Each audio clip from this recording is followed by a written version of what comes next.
আমার লাইফে তো আসতেই নেই।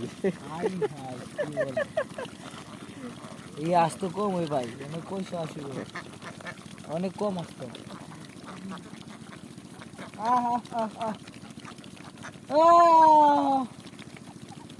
ইট না মিছিল তো এতগুলো মানুষ হয় নাই।